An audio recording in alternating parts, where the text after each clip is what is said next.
13वें अध्याय में भगवान ने राजविद्या राजगुह योग का वर्णन किया। मोघासा मोघ कर्माणो मोघ ज्ञान विचेतसा राक्षसी आसुरीं चैव प्रकृतिं मोहनीं श्रिता। भगवान कहते हैं कि मनुष्य में और मुर्दा में ये अंतर है कि मनुष्य के अंदर विनम्रता रहती और मुर्दा के अंदर अकड़ रहती। मनुष्य को चाहे जैसा उसको सहज और सरल बना दो वैसा बन जाता है, परंतु अगर मुर्दा को सोचो तुम कि हाथ थोड़े से उसके मोड़ दे, पैर थोड़े से मोड़ दे तो वो मोड़ नहीं पाता। ये सब होता क्यों है? वो इसलिए होता है कि उसको अभी ज्ञान प्राप्त नहीं। विद्या ददाति विनयम। जब व्यक्ति विद्या की तरफ बढ़ता है तो उसके अंदर सबसे पहले विनम्रता आ जाती है, और जब विनम्रता आ जाती है तो अपने आप फिर अल्पकाल विद्या सब आई। भगवान राम जब विश्वामित्र जी के पास में गए तो उनको विद्या नहीं देना पड़ा, अपने आप अल्पकाल विद्या सब आई। अल्पकाल में विद्या आ गई, इसलिए विद्या आ गई कि दोनों भाइयों के अंदर चक्रवर्ती सम्राट होते हुए भी, परब्रह्म परमात्मा होते हुए भी उनका बड़ा सहज स्नेह था। उनके मन के अंदर बाहरी दिखावा नहीं था, परंतु जब व्यक्ति बाहरी दिखावा में ज्यादा ध्यान दे करके अंदर से अपने को परिपक्व नहीं करता तो एक न एक दिन उसका विनाश हो जाता है। परमात्मा सब तरीके के अंदर के भाव को जानते, तो इसलिए मोघासा मोघ कर्माणो मोघ ज्ञान विचेतसा। ये व्यर्थ चीजें हमारे अंदर आई है तो समझ लो अपने अंदर ज्ञान नहीं जा सकेगा, ना कोई विद्या आ पाएगी। इसलिए नहीं आ पाएगी कि अगर हमें बांध से नहरों में पानी लाना है तो बांध को ऊपर करना पड़ता है, नहरों को नीचे रहना पड़ता है जब पानी आता है।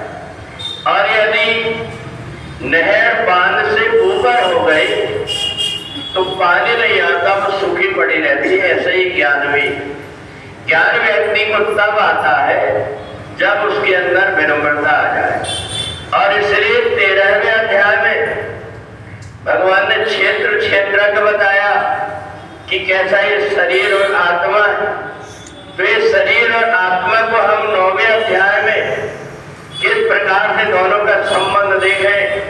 क्षेत्र जो होता है शरीर, उसके द्वारा जो कुछ भी हम कर्म करते हैं वो आत्मा को प्रभावित करता है।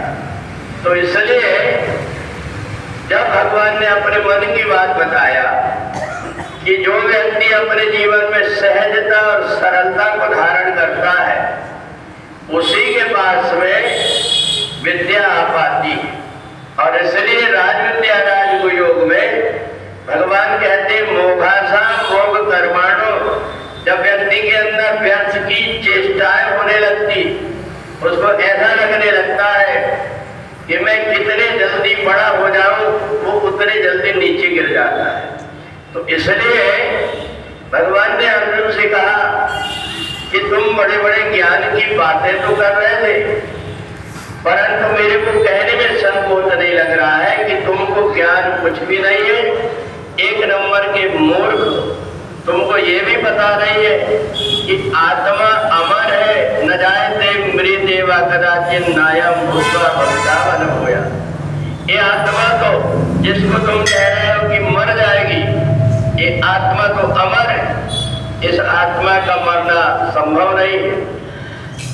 तो जब अर्जुन को अपनी गलती का अनुभव हुआ कि मैं परमात्मा से अपने मन की बात अगर पूछता तो मेरा फायदा होता, पर परमात्मा से मैं अपनी बात कहने लगा कि ये बात ठीक है, तब जाकर के उसका ज्ञान भगवान समझ करके, और जब अर्जुन ने भगवान की शरण पकड़ लिया और कहा कि जो कुछ भी आप कहेंगे वही मैं करूंगा, ऐसा जब अर्जुन के मन के अंदर समर्पण हुआ, तब भगवान ने 18 अध्याय में उसके जीवन का कोई पक्ष नहीं छोड़ा जिसमें कि उसको जीवन में अपना ज्ञान प्राप्त हो।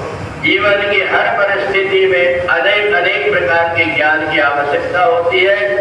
इसलिए भगवान ने सांख्य योग, कर्म योग और संन्यास योग, आत्म संयम, इन सब के द्वारा अंत में बता दिया। ये ज्ञान इसलिए बताया कि तेरे को मोक्ष भी इसी ज्ञान से प्राप्त हो जाएगा।